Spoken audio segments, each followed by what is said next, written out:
안녕하세요. 밤이 깊었네요. 오늘 하루도 고생 많으셨죠? 편안하게 쉬면서 오늘 밤 따뜻한 옛날 이야기를 들어보세요. 옛날 옛적에 어느 한 강원도 깊은 상월자기에 세상과 단절된 작은 암자가 있었습니다. 눈이 시리도록 하얀 겨울밤. 바람소리만이 정막을 깨우는 그곳에서 우리의 이야기는 시작됩니다. 조선 중기. 강원도 산세가 험하기로 유명한 두타산 자락 끝에 인가와 멀리 떨어진 낡은 암자가 하나 있었다. 기와 대신 볏짚을 엮어 얹은 지붕은 세월의 무게를 이기지 못해 군데군데 내려앉았고 흙벽은 비바람에 깎여 거칠어졌지만 그 안에서 새어나오는 희미한 호롱불 빛만큼은 어떤 보석보다도 따스하게 어둠을 밝히고 있었다. 이곳에는 명인이라 불리는 젊은 비구니가 홀로 기거하고 있었는데 마을 사람들은 그녀를 마주치기를 극도로 꺼리며 두려워했다. 그녀가 가끔 약초를 구하거나 쌀을 얻기 위해 마을에 내려올 때면 아이들은 울음을 터뜨렸고 어른들은 황급히 문을 닫아걸기 일쑤였다. 그것은 그녀의 오른쪽 얼굴 전체를 뒤덮고 있는 끔찍한 화상 흉터 때문이었다. 마치 붉은 뱀이 기어가듯 그 턱끝에서 눈가까지 이어진 그 흉터는 보는 이로 하여금 본능적인 공포와 혐오감을 불러일으키기에 충분했다. 사람들은 그녀가 전생에 큰 죄를 지어 천벌을 받은 것이라 수군거렸고 개 중에는 그녀를 도깨비나 귀신의 화신이라 부르며 돌을 던지는 이들도 있었다. 그러나 그 흉측한 외모 뒤에 숨겨진 그녀의 진짜 모습을 아는 이는 아무도 없었다. 명인 스님의 손끝에서는 믿을 수 없을 만큼 아름다운 세상이 피어났다. 낡고 해진 승복을 입고 거친 보리밥으로 끼니를 때우는 비천한 삶이었지만 그녀가 바늘을 잡는 순간만큼은 세상 그 누구보다 고귀한 예술가가 되었다. 그녀의 수틀 위에서는 한겨울에도 매화가 만개했고 나비가 춤을 추었으며 인거가 튀어올랐다. 그녀가 놓은 자수는 단순한 장식품이 아니었다. 실 한 올 한 올에 수행자의 기도가 스며들어 있어 보는 이의 마음을 어루만지고 슬픔을 정화하는 신비한 힘이 깃들어 있었다. 하지만 명인은 자신의 재주를 세상에 드러내지 않았다. 그저 긴긴 밤 홀로 호롱불 아래 앉아 묵묵히 술을 놓을 뿐이었다. 흉터로 얼룩진 자신의 얼굴처럼 세상에 상처받은 마음들을 위로하듯 그녀는 비단 위에 색실로 술을 놓으며 덧없는 세속의 인연을 끊어내려 애썼다. 그러나 마음 깊은 곳, 타다 남은 재처럼 여전히 뜨겁게 남아있는 그리움까지는 차마 끊어내지 못했다. 가끔 바늘을 멈추고 창밖의 달을 바라볼 때면 그녀의 성한 왼쪽 눈에서는 말라버린 줄 알았던 눈물이 주르륵 흘러내리곤 했다. 그의 겨울은 유난히 혹독했다. 동지가 지나고 며칠 뒤 산 전체를 집어삼킬 듯한 거대한 눈보라가 몰아쳤다. 하늘과 땅의 경계가 사라진 듯 온 세상이 하얗게 뒤덮였고 뼈속까지 파고드는 칼바람은 앙상한 나뭇가지들을 사정없이 흔들어댔다. 암자의 문풍지가 찢어질 듯 펄럭이며 구슬픈 비명을 질러댔고 명인은 덜덜 떨리는 손으로 호롱불 심지를 돋우며 경전을 암송했다. 밤이 깊어질수록 바람소리는 짐승의 울부짖음처럼 거세졌고 세상의 모든 생명이 숨을 죽인 채 폭설이 지나가기만을 기다리는 듯했다. 그때였다. 거센 바람소리 사이로 무언가 둔탁한 것이 암자의 살인문을 들이받는 소리가 들려왔다.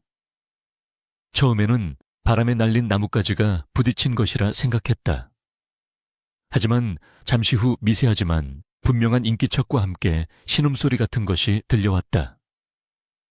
명인은 깜짝 놀라 바느질감을 내려놓고 자리에서 일어났다.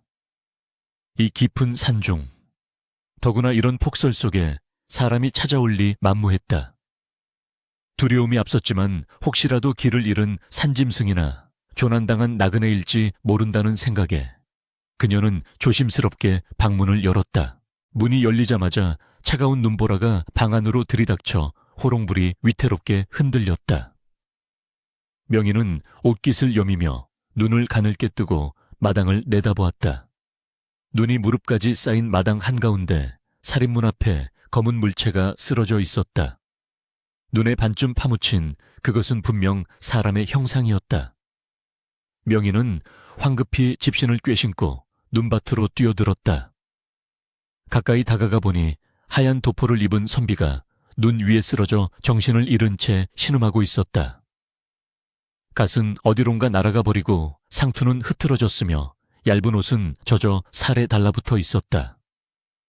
이미 입술은 파랗게 질려 있었고 숨소리는 끊어질 듯 희미했다. 이대로 두면 동사할 것이 분명했다. 명희는 젖먹던 힘을 다해 선비의 겨드랑이에 팔을 끼워 넣고 그를 일으켜 세우려 했다. 그러나 장정의 무게를 가녀린 여인의 몸으로 감당하기란 쉽지 않았다. 몇 번이나 눈밭에 미끄러지고 넘어지기를 반복하며 그녀는 필사적으로 그를 질질 끌다시피 하여 방 안으로 옮겼다. 따뜻한 아랫목에 선비를 눕힌 명희는 서둘러 젖은 도포를 벗기고 마른 이불을 덮어주었다. 부엌으로 달려가 뜨거운 물을 끓이고 콩주머니를 데워 선비의 차가운 손발을 녹이기 시작했다. 다행히 선비의 가슴에서 미약하게나마 온기가 느껴졌다. 명희는 젖은 수건으로 선비의 얼굴에 묻은 흙과 눈물을 조심스럽게 닦아냈다. 호롱불 빛 아래 드러난 선비의 얼굴은 창백했지만 준수하고 기품이 있었다. 깎아지른 듯한 콧날과 굳게 담은 입술은 고집스러워 보이면서도 어딘가 모르게 슬픔을 담고 있었다. 수건으로 이마를 닦아내던 명인의 손이 갑자기 허공에서 멈칫했다. 그녀의 눈동자가 지진이 난 듯 거세게 흔들렸다. 설마, 아닐 거야. 세상에 이런 우연이 있을 리가 없어. 명희는 떨리는 손으로 호롱불을 들어 선비의 얼굴 가까이 비추었다. 오른쪽 눈썹 아래 있는 작은 흉터. 어린 시절 나무에서 떨어지던 자신을 받아 안으려다 생긴 그 상처가 선명했다. 심장이 멎을 것만 같은 충격의 명희는 바닥에 주저앉고 말았다. 그는 김선비였다. 아니, 김민우였다. 어린 시절 그녀의 집 담장 너머로 연설을 던지던 소년. 가문의 몰락과 함께 화재로 죽은 줄로만 알았던 정혼자 서연을 평생 가슴에 묻고 살겠다고 맹세했던 그 사람이었다. 운명의 장난처럼 그가 지금 그녀의 눈앞에 누워 있었다. 명희는 자신의 흉측한 얼굴을 감싸 쥐며 고개를 저었다. 안 돼. 나를 봐선 안 돼. 지금 내 모습은 그가 기억하는 고운 서연이 아니야. 나는 그저 괴물 같은 몰골의 비구니일 뿐이야. 그녀는 당장이라도 문을 박차고 도망치고 싶었다. 하지만 생사가 오가는 그를 두고 떠날 수는 없었다. 뜨거운 눈물이 화상 입은 뺨 위로 흘러내려 쓰라린 통증을 주었지만 마음의 고통에 비할 바가 아니었다. 그녀는 다시 정신을 차리고 그를 살려야 한다는 일념 하나로 마음을 다잡았다. 정체가 탈로 나는 한이 있더라도, 아니 평생 그가 자신을 알아보지 못한다 해도 그를 살려야만 했다. 명희는 깊은 숨을 들이쉬며 젖은 수건을 다시 집어들었다. 밤새 눈보라는 더욱 거세졌고 암자는 눈 속에 고립되었다. 고열에 시달리는 민우는 밤새 헛소리를 하며 앓았다. 서연아, 서연아. 그가 무의식 중에 부르는 이름은 명인의 가슴을 후벼 팠다. 그녀는 그의 머리맡을 지키며 밤새 물수건을 갈아주고 식은땀을 닦아주었다. 그의 손을 꼭 잡고 기도를 올렸다. 부처님, 제발 이 사람을 살려주세요. 제 목숨을 가져가셔도 좋으니 이 사람만은 제발. 그녀의 간절한 기도가 하늘에 닿았는지 새벽녘이 되자 민우의 거친 숨소리가 조금씩 잦아들기 시작했다. 열이 내리고 안색이 돌아오는 것을 확인한 명희는 그제야 긴장이 풀려 벽에 기대어 쪽잠을 청했다. 그러나 그녀는 잠들지 못했다. 혹시라도 그가 깨어나 자신의 흉측한 얼굴을 보게 될까봐 그녀는 머리맡에 두었던 삿갓과 너울을 찾아 깊게 눌렀었다. 날이 밝으면 그는 떠날 것이다. 그리고 다시는 만나지 못할 것이다. 그것이 서로를 위한 최선이라고 그녀는 스스로에게 되뇌었다. 아침 햇살이 창호지 문을 뚫고 들어와 방 안을 환하게 비추었다. 폭설이 멈춘 바깥 세상은 눈부시게 아름다웠다. 민우는 무거운 눈꺼풀을 힘겹게 들어 올렸다. 낯선 천장, 낯선 냄새, 머리가 깨질 듯 아팠지만 몸은 한결 가벼워져 있었다. 그는 자리에서 일어나려다 비틀거리며 다시 주저앉았다. 그때 방문이 열리며 누군가 들어왔다. 얼굴을 완전히 가린 삿갓을 쓴 비군이었다. 그녀는 김이 모락모락 나는 흰죽이 담긴 소반을 들고 있었다. 민우는 어렴풋이 간밤의 기억을 떠올렸다. 눈보라 속에서 자신을 구해준 사람이 바로 이 스님이구나. 그는 예를 갖추기 위해 자세를 고쳐 앉으며 목소리를 가다듬었다. 스님 덕분에 목숨을 건졌습니다. 이 은혜를 어떻게 갚아야 할지 모르겠습니다. 그의 목소리는 여전히 부드럽고 정중했다. 그 목소리를 듣는 순간 명인의 심장이 다시금 요동쳤다. 그녀는 아무 말 없이 고개만 숙여 인사를 하고는 소반을 그의 앞에 내려놓았다. 말을 하면 목소리를 알아챌지도 몰랐기에 그녀는 입을 굳게 다물었다. 민우는 말이 없는 스님을 의아하게 생각했지만 깊은 산중에서 수행하는 분이라 무건 수행 중일 것이라 짐작했다. 그는 따뜻한 죽을 한 숟가락 떠서 입에 넣었다. 소박한 맛이었지만 꽁꽁 얼었던 오장육부가 녹아내리는 듯했다. 죽을 비우고 기운을 차린 민우는 방 안을 둘러보았다. 좁고 초라한 방이었지만 정갈하게 정돈되어 있었고 한쪽 구석에는 술을 놓탐한 병풍이 세워져 있었다. 민우의 시선이 그 병풍에 머물렀다. 흰 비단 위에 수놓아진 붉은 매화 꽃봉오리가 금방이라도 터질 듯 생생했다. 그는 자신도 모르게 탄성을 내뱉었다. 세상에 어찌 이리도 정교하고 아름다운 수가 있단 말인가. 궁중의 장인들도 흉내내지 못할 솜씨였다. 그는 홀린 듯 병풍 앞으로 다가가 자세히 들여다보았다. 매화가지 끝에 앉은 작은 참새 한 마리의 깃털 하나하나가 살아 움직이는 듯 했다. 민우는 고개를 돌려 얼굴을 가린 스님을 바라보았다. 이토록 뛰어난 재주를 가진 분이 어째서 이런 깊은 산골에 숨어 사는 것일까? 그의 눈에 호기심과 경외감이 어렸다. 폭설이 만들어낸 고립은 야속하게도 길어졌지만 한편으로는 두 사람에게 기이한 평온함을 선물해 주었다. 사방이 흰 눈으로 막힌 암자는 세상에 소음이 닿지 않는 별천지와도 같았다. 선비 김민호는 명인의 극진한 간호 덕분에 빠르게 기력을 회복해갔다.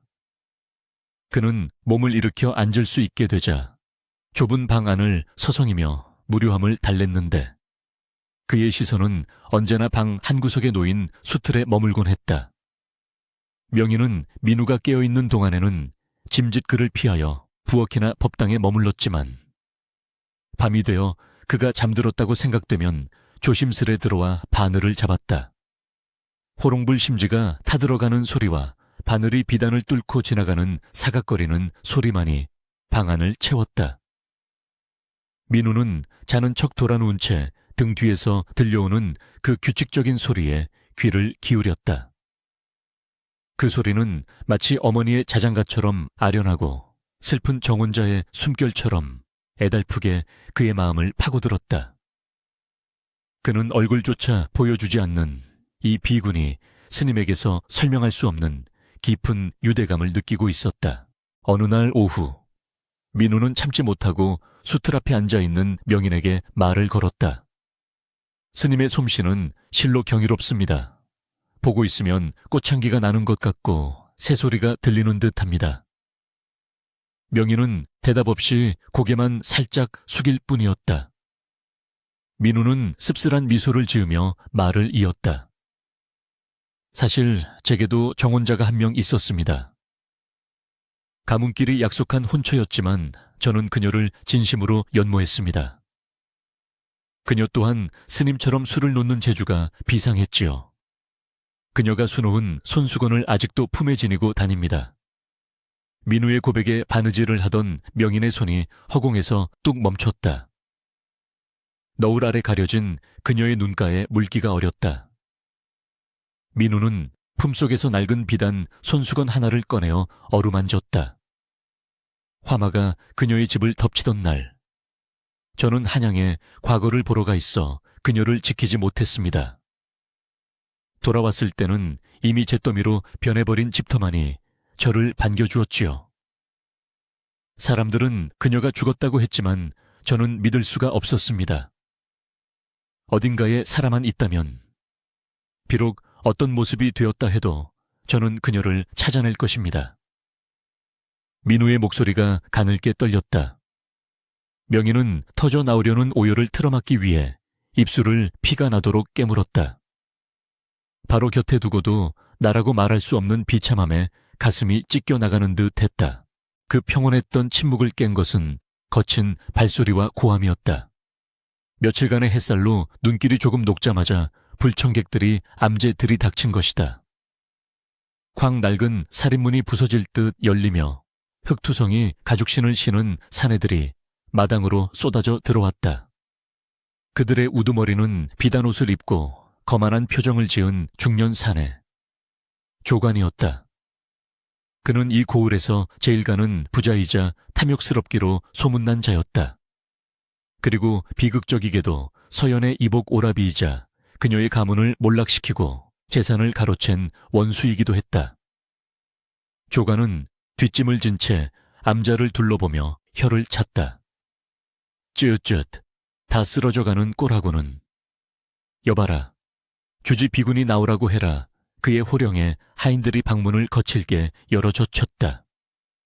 명희는 놀라 몸을 움츠렸고 민우는 본능적으로 그녀의 앞을 가로막아 섰다.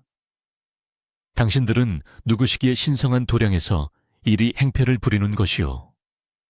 민우가 엄한 목소리로 꾸짖었지만 조관은 코웃음을 칠 뿐이었다. 내 놈은 뭐냐, 기둥서방이라도 되는 모양이지. 조관은 민우를 위아래로 훑어보더니 비웃으며 밀쳐냈다. 그리고는 구석에 웅크리고 있는 명인에게 다가가 위협적으로 말했다. 이보게, 전 주지가 죽으면서 남긴 빚이 얼만지 아느냐. 이 암자 땅 문서가 내 손에 있다는 걸 잊은 건 아니겠지. 당장 갚지 못하겠다면 이 암자를 불태워버리고 너는 관아 노비로 팔아넘길 것이다. 그것은 터무니없는 억지였다. 전 주지 스님은 빚을 질 뿐이 아니었으나 조관이 문서를 위조하여 덮어씌운 것이 분명했다. 명희는 억울함에 몸을 떨었지만 대꾸 한마디 할 수 없었다. 목소리를 내는 순간 조관이 자신을 알아볼 것이기 때문이었다. 조관은 공포에 질린 명인의 모습을 즐기듯 바라보다가 우연히 펼쳐져 있는 병풍에 시선을 멈췄다. 그의 탐욕스러운 눈이 번들거렸다. 호, 이것 봐라. 솜씨가 제법이군 하니 예사 솜씨가 아니야. 조관은 돈 냄새를 맡은 사냥개처럼 병풍을 어루만졌다. 그는 마침 한양의 고관 대작에게 바칠 징유한 뇌물을 찾고 있던 참이었다. 조관의 태도가 돌변했다. 그는 험악했던 표정을 거두고 교활한 미소를 지으며 명인에게 제안했다. 아니, 협박을 시작했다. 네가 목숨을 부지하고 이 암자에서 계속 살고 싶다면 내 제안을 받아라. 한 달 안에 백조조봉도를 완성해라. 온갖 새들이 봉황을 향해 조회를 하러 오는 그 그림 말이다. 만약 완성해낸다면 빚을 탕감해주고 이 암자도 내 명의로 해주마. 허나 만약 기한을 어기거나 솜씨가 내 마음에 들지 않는다면 그날로 이 암자는 잿더미가 될 것이고 내 놈들은 쥐도 새도 모르게 사라지게 될 것이다. 백조조봉도는 수백 마리의 새를 각기 다른 표정과 자태로 수놓아야 하는, 최고의 장인들도 1년은 좋게 걸리는 대작이었다. 그것을 한 달 안에 해내라는 것은 죽으라는 말과 다름없었다. 하지만 명인에게는 선택의 여지가 없었다. 자신뿐만 아니라 자신의 목숨을 구해준, 그리고 지금 곁에 있는 민우까지 위험에 빠뜨릴 수는 없었다. 명희는 떨리는 고개를 천천히 끄덕였다. 조가는 만족스러운 듯 껄껄 웃으며 돌아갔다. 두고 보자. 내 눈을 속이려 들다간 뼈도 못 추릴 줄 알아라. 조간 일행이 휩쓸고 지나간 자리는 폭풍우가 지나간 듯 어수선했다. 민우는 분노를 참지 못하고 주먹을 불끈 쥐었다. 저런 파렴치한 자가 있다니 스님. 어찌 저런 무리한 요구를 받아들이셨습니까? 한 달이라니요. 그것은 불가능합니다. 민우는 안타까움에 소리쳤지만 명희는 묵묵히 흐트러진 수트를 정리할 뿐이었다. 그녀의 손은 떨리고 있었지만 눈빛만은 결연했다. 그녀는 알고 있었다. 이것이 자신에게 주어진 마지막 기회일지도 모른다는 것을. 자신의 손끝으로 피어난 예술로 악귀 같은 조관의 손아귀에서 벗어나고 사랑하는 사람을 지켜낼 수 있는 유일한 길임을 직감했다. 명희는 붓을 들어 종이에 글을 썼다. 도와주시겠습니까? 그녀가 민우에게 내민 종이에는 단정하고 힘있는 필체로 그렇게 적혀 있었다. 민우는 그 글씨를 보는 순간 가슴 한구석이 찌릿해옴을 느꼈다. 서체의 획 하나하나가 낯이 걷기 때문이다. 하지만 지금은 의심을 품을 때가 아니었다. 그는 결의에 찬 눈으로 고개를 끄덕였다. 제 미천한 재주라도 도움이 된다면 기꺼이 돕겠습니다. 그날부터 암자는 치열한 전장이 되었다. 명희는 밤낮을 가리지 않고 바늘을 움직였다. 손가락이 찔려 피가 맺히고 눈이 침침해져도 그녀는 멈추지 않았다. 민우는 그녀 곁에서 그림의 밑그림을 그리고 색실을 골라주며 그녀의 손발이 되어주었다. 민우가 붓으로 새의 형태를 잡으면 명희는 그 위에 생명을 불어넣었다. 민우는 그녀가 수놓는 모습을 지켜보며 감탄을 넘어선 경외감을 느꼈다. 그녀의 바늘 끝에서는 단순히 모양만 만들어지는 것이 아니었다. 새들의 깃털 하나하나에 바람의 결이 느껴졌고 눈동자에는 영혼이 담겼다. 두 사람은 말 한마디 나누지 않아도 서로의 뜻을 완벽하게 이해했다. 민우가 붉은 실이 필요하다고 생각하는 순간 명희는 이미 붉은 실을 바늘에 꿰고 있었고 명인이 목이 마르다고 느끼면 어느새 민우가 찻잔을 내밀었다. 그것은 오랜 세월 함께 해온 부부 이상의 교감이었다. 좁은 방 안은 두 사람의 열정과 무건의 대화로 가득 찼고 그 속에서 백조조봉도는 하루가 다르게 형상을 갖추어 갔다. 시간은 화살처럼 빠르게 흘러 약속한 날짜가 다가오고 있었다. 명인의 몸은 한계에 다다르고 있었다. 과로와 영양 부족으로 그녀는 수시로 현기증을 느꼈고 흉터가 있는 얼굴은 열기로 달아올랐다. 하지만 그녀는 쉴 수 없었다. 병풍 속의 봉황은 아직 눈을 뜨지 못했고 수많은 잡새들은 여전히 깃털을 다듬지 못하고 있었다. 민우는 안타까운 마음에 그녀에게 휴식을 권했지만 명희는 고개를 저으며 바늘을 놓지 않았다. 그녀의 끈기는 무서울 정도였다. 마치 자신의 생명을 깎아서 비단 위에 옮겨 심는 듯다. 됐다. 마지막 사흘을 앞두고 명희는 식음조차 전폐하고 작업에 매달렸다. 민우도 잠을 줄여가며 곁을 지켰다. 촛불이 꺼지면 다시 켜고 화로에 숯을 갈며 밤을 지새웠다. 극한의 피로 속에서도 두 사람 사이에는 기이한 행복감이 흘렀다. 세상의 핍박도, 과거의 아픔도, 흉측한 상처도 이 순간만큼은 존재하지 않았다. 오직 예술로 하나 된 두 영혼만이 존재할 뿐이었다. 드디어 약속한 날의 새벽, 마지막 닭이 울기 직전이었다. 명인의 손이 떨리며 봉황의 눈동자에 검은 점을 찍었다. 순간 방 안에 있던 호롱불이 일렁이며 기이한 빛을 발했다. 완성된 백조조봉도는 단순히 그림이라 할 수 없었다. 할 수 없었다. 중앙의 날개를 활짝 펴고 비상하는 황금빛 봉황은 위엄이 넘쳤고 그 주위를 둘러싼 수백 마리의 새들은 각기 다른 색과 자태로 봉황을 경배하고 있었다. 비단 위가 아니라 마치 실제 숲속을 들여다보는 듯한 착각이 들 정도였다. 민호는 숨이 막힐 듯한 아름다움에 말을 잃었다. 이것은 인간의 솜씨가 아니오. 신이 당신의 손을 빌려 만든 기적입니다. 민우의 찬사의 명예는 탈진하여 바닥에 쓰러지듯 누웠다. 너울 아래로 가려진 입가에 희미한 미소가 번졌다. 해냈다. 그를 지켜냈다. 하지만 그녀는 몰랐다. 이 걸작이 불러올 파장을. 그리고 탐욕에 눈이 먼 조간이 약속을 지키기는커녕 더 큰 흉계를 꾸미고 있다는 것을. 암자박 숲속에서는 부엉이가 불길하게 울고 있었고 동이 트는 하늘 저 멀리서 먹구름이 몰려오고 있었다. 동이 트고 아침 햇살이 암자 안으로 스며들자 기이한 일이 벌어지기 시작하겠다. 밤새 완성된 백조조봉도가 놓인 방 안으로 어디선가 날아든 산새들이 하나둘씩 모여들었다. 처음에는 참새 몇 마리가 창호지 문 구멍으로 기웃거리더니 이내 문틈을 비집고 들어와 병풍 주위를 맴돌았다. 그 뒤를 이어 까치와 곤줄박이, 이름 모를 형형색색의 산새들이 구름처럼 몰려와 마당을 가득 메웠다. 새들은 병풍 속에 수놓아진 꽃이 진짜인 줄 알고 부리로 쪼아대기도 하고 봉황의 위험에 압도된 듯 병풍 앞에 사뿐히 내려앉아 날개를 조아리기도 했다.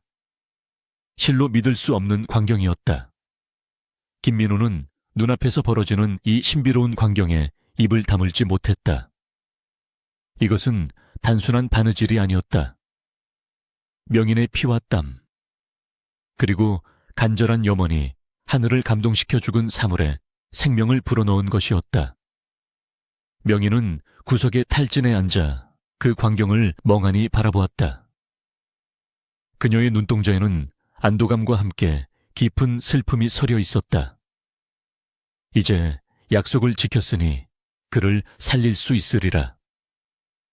하지만 이 아름다운 그림이 탐욕스러운 자의 손에 넘어가야 한다는 사실이 그녀의 가슴을 아리게 했다. 그 평화롭고 신비한 순간은 오래가지 못했다. 산 아래쪽에서 요란한 말발굽 소리와 함께 조간의 거친 고함 소리가 들려왔기 때문이다. 새들은 놀라 일제히 날아올랐고 암자 마당은 순식간에 난장판이 되었다. 조간은 약속 시간보다 일찍 수십 명의 왈패들을 이끌고 나타났다. 그는 처음부터 약속을 지킬 생각이 없었다. 그림이 완성되지 않았다면 그것을 핑계로, 완성되었다면 그 비밀을 감추기 위해 암자를 없앨 작정이었다. 조간은 마당에 들어서자마자 흩어지는 새떼를 보고 잠시 주춤했다. 저게 무슨 조화냐, 그가 중얼거렸지만 이내 탐욕스러운 눈빛으로 방문을 걷어찼다. 방 안에는 찬란한 빛을 내뿜는 백조조봉도가 위용을 자랑하며 서 있었다. 조간은 그림을 보자마자 넋을 잃었다. 그가 평생 모은 어떤 보물과도 비교할 수 없는 걸작이었다. 봉황의 깃털 하나하나가 금사로 빛나고 있었고 100마리의 새들은 금방이라도 그림 밖으로 튀어나올 듯 생동감이 넘쳤다. 조간의 얼굴에 비릿한 웃음이 번졌다. 과연 천하의 명물이로다 이것만 있으면 내 앞길은 탄탄대로야. 그는 그림을 어루만지며 광기 어린 웃음을 터뜨렸다. 하지만 그 웃음 뒤에는 섬뜩한 살기가 도사리고 있었다. 이런 물건이 세상에 알려지면 사람들은 누가 만들었는지 궁금해할 것이고 흉측한 비구니가 만들었다는 사실이 알려지면 그림의 가치가 떨어질 수도 있었다. 게다가 자신의 과거 악행을 아는 듯한 저 선비놈도 눈에 가시였다. 조간은 뒤따라온 하인들에게 눈짓을 했다. 그림은 조심해서 챙기고 나머지는 깨끗이 처리해라. 암제에 불을 질러라. 실수로 불이나 다 타버린 것으로 하면 그만이다. 그의 명령은 잔혹하고 단호했다. 명인은 공포에 질려 몸을 떨었고 민우는 분노로 몸을 일으켰다. 내 이놈 약속을 어기고 하늘 무서운 줄 모르느냐. 민우가 소리쳤지만 조관은 코웃음을 칠 뿐이었다. 하늘 내가 바로 이 골의 하늘이다. 조관의 신호에 왈패들이 몽둥이를 들고 달려들었다. 민우는 아픈 몸을 이끌고 명인의 앞을 막아섰다. 비록 병색이 완연했지만 사랑하는 사람을 지키려는 그의 기백만은 맹호와 같았다. 그는 곁에 있던 촛대를 집어들고 왈패들에게 휘둘렀다. 누구든 이 스님에게 손끝 하나 대면 가만두지 않겠다. 그러나 수정 열쇠는 어쩔 수 없었다. 왈패들의 무자비한 몽둥이질에 민우는 금세 피투성이가 되어 쓰러졌다. 안 돼요. 제발 그만하세요. 명인이 비명을 지르며 민우에게 달려가 그를 감싸 안았다. 그녀는 자신의 등으로 몽둥이 찜질을 받아내며 민우를 보호하려 했다. 둔탁한 타격음이 그녀의 가녀린 등을 강타할 때마다 그녀는 고통스러운 신음을 삼켰다. 조관은 그 꼴을 보며 킬킬거렸다. 전연이 아주 정분이 났구나. 그래, 저승길도 함께 가면 외롭지 않겠지. 어서 끝내라. 왈패 중 하나가 명인을 민우에게서 떼어내기 위해 그녀의 뒷덜미를 거칠게 잡아챘다. 그 순간이었다. 왈패의 거친 손길에 명인이 쓰고 있던 낡은 너울과 삿갓이 힘없이 벗겨져 나갔다. 헝클어진 머리카락 사이로 감추어져 있던 그녀의 얼굴이 백일에 드러났다. 오른쪽 얼굴을 뒤덮은 붉고 쭈글쭈글한 화상 흉터가 아침 햇살 아래 적나라하게 드러났다.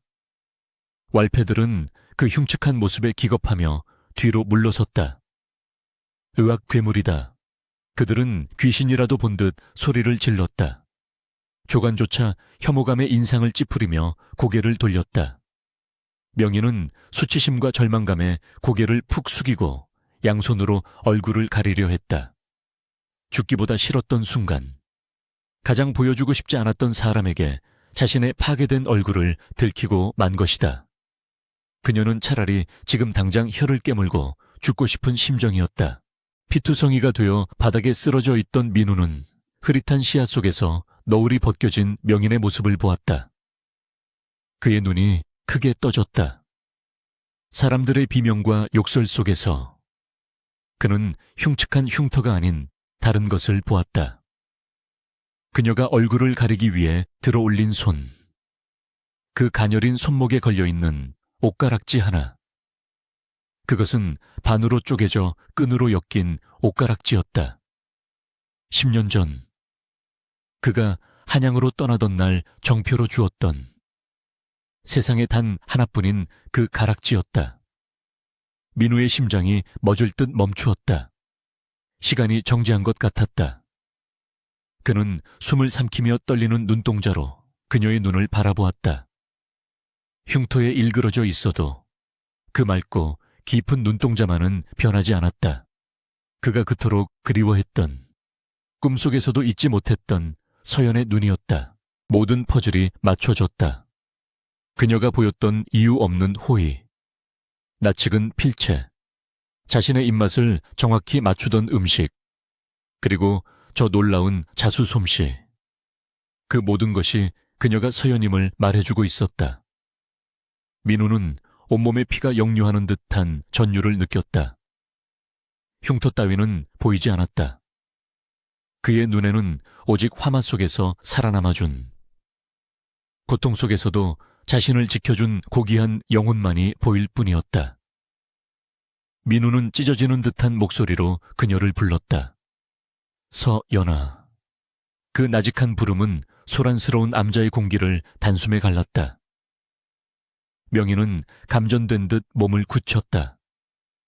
그녀는 천천히, 아주 천천히 고개를 들어 민우를 바라보았다.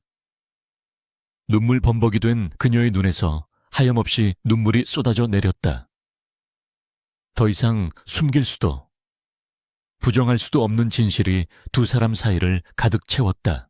조관은 그제야 사태를 파악하고 눈을 부라렸다. 서연이라니 설마 죽은 내 여동생이란 말이냐. 그는 믿을 수 없다는 듯 명인의 얼굴을 자세히 뜯어보았다. 흉터에 가려져 있었지만 어렴풋이 남아있는 이목구비는 분명 자신의 이복누이 서연이었다. 조간의 얼굴이 경악으로 일그러졌다. 죽은 줄 알았던, 아니 자신이 죽음으로 내몰았던 정당한 상속자가 살아있다니. 이것은 그에게 그림 따위와는 비교도 안 될 큰 재앙이었다.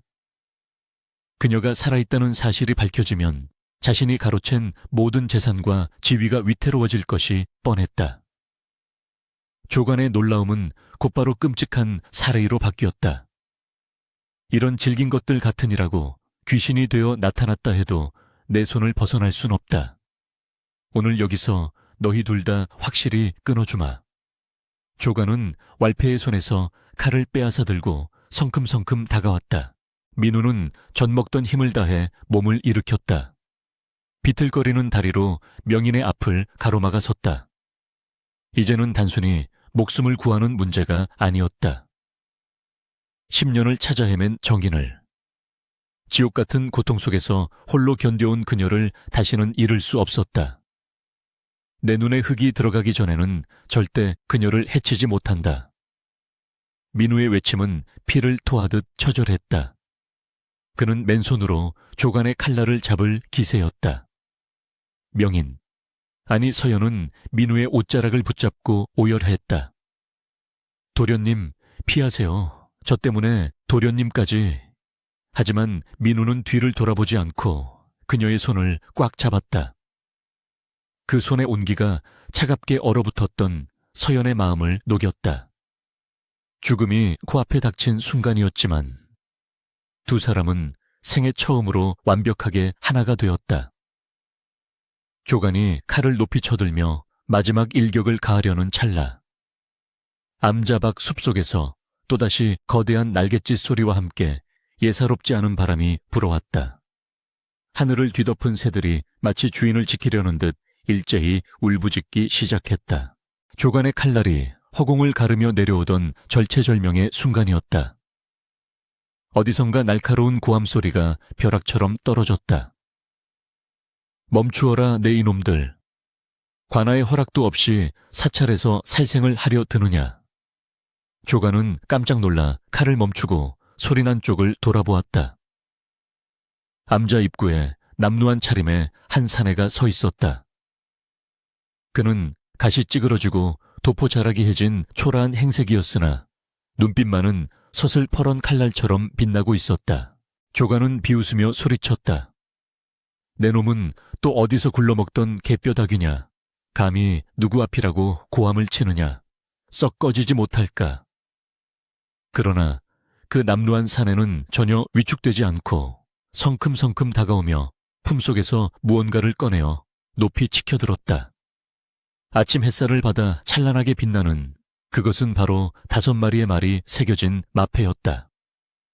암행어사 출두야. 산천이 떠나갈 듯한 외침과 함께 숲속에 매복해 있던 포졸들이 물밀듯이 쏟아져 나왔다. 조간과 그의 하수인들은 순식간에 포승줄에 묶여 무릎이 꿇려졌다.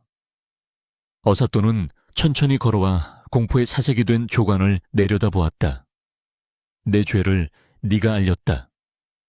탐욕에 눈이 멀어 천륜을 어기고 죄 없는 누이와 매제를 죽음으로 내몰았으며 신성한 사찰을 유린하려 했다. 어사또는 이미 며칠 전부터 마을을 돌며 조간의 악행을 모두 파악하고 있었던 것이다. 특히 오늘 새벽 기이하게 모여든 새 떼가 산으로 향하는 것을 보고 이곳에 심상치 않은 일이 있음을 직감하고 달려온 참이었다. 민우는 어색의 백조 조봉도를 가리키며 말했다. 날이 이 그림을 자세히 보아주십시오. 여기에는 억울하게 죽은 영혼들의 절규가 숨겨져 있습니다. 어사가 그림을 자세히 들여다보니 새들의 배치와 나뭇가지의 형상이 교묘하게 글자를 이루고 있었다. 억울할 원, 갚을보. 그것은 서연이 피눈물로 수놓은 침묵의 고발장이었다. 글자를 모르는 조간은 알아채지 못했지만 해안을 가진 어사의 눈은 속일 수 없었다. 증거는 명백했고 조가는 더 이상 변명할 수 없었다. 제이오 흉악한 자를 당장 하옥하고 법대로 엄벌에 처하라. 그가 불법으로 갈취한 모든 재산은 원래 주인에게 돌려주도록 하라. 어사의 서리빨 같은 호령에 조가는 처절한 비명을 지르며 끌려갔다. 그가 끌려간 자리에는 고요한 정적만이 남았다. 민우는 여전히 떨고 있는 서연을 꽉 끌어안았다. 이제 다 끝났소. 더 이상 두려워할 것은 없소. 악몽은 끝났습니다. 서연은 민우의 품에 얼굴을 묻고 오랫동안 참아왔던 울음을 터뜨렸다. 그것은 슬픔의 눈물이 아니라 긴 고통의 터널을 지나 마침내 찾아온 안도의 눈물이었다. 며칠 후 사건의 전말이 세상에 밝혀지자 마을 사람들은 충격에 휩싸였다.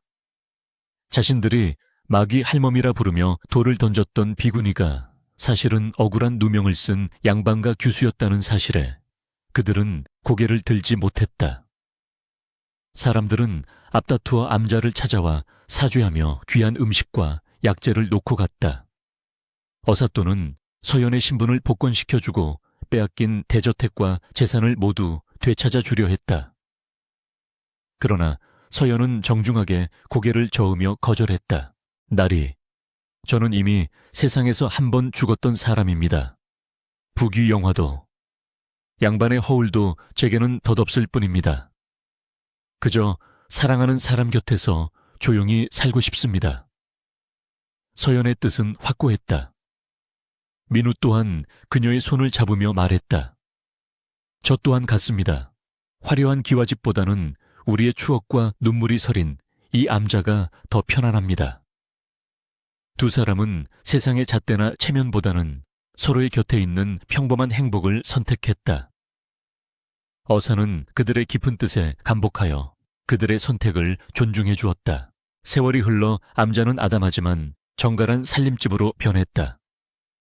민우는 과거에 급제하여 이 고을의 형함이 되었지만 관아의 관사가 아닌 이곳 산속집에서 출퇴근을 했다. 그는 백성들의 억울함을 누구보다 잘 헤아리는 명관으로 칭송받았고 틈날 때마다 백성들에게 글을 가르쳤다. 서연은 여전히 술을 놓았지만 이제는 슬픔 대신 기쁨과 희망을 수놓았다. 그녀의 작품은 나라 전체에 소문이 퍼져 왕실에서도 탐을 낼 정도였으나 그녀는 가난한 이웃들에게 옷을 지어주는 일에 더 정성을 쏟았다. 서연의 얼굴에 있는 흉터는 사라지지 않았다. 하지만 이제 아무도 그것을 흉측하게 여기지 않았다.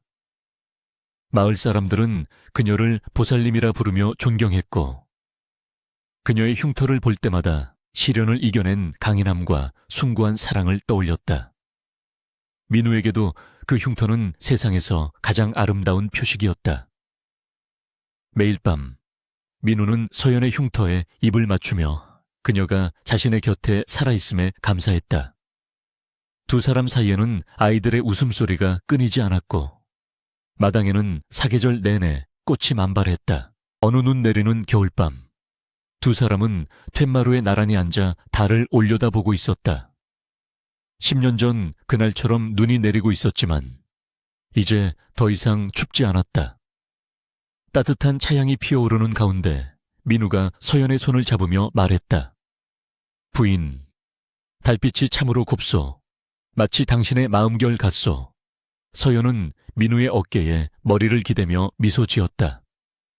당신과 함께 보니 더욱 곱습니다. 밤바람에 흔들리는 풍경 소리가 두 사람의 행복을 축복하듯 은은하게 울려 퍼졌다. 험난했던 운명을 사랑으로 극복하고 진정한 행복을 찾은 두 사람의 이야기는 눈송이처럼 포근하게 세상에 내려앉았고 오래오래 전설이 되어 전해졌다.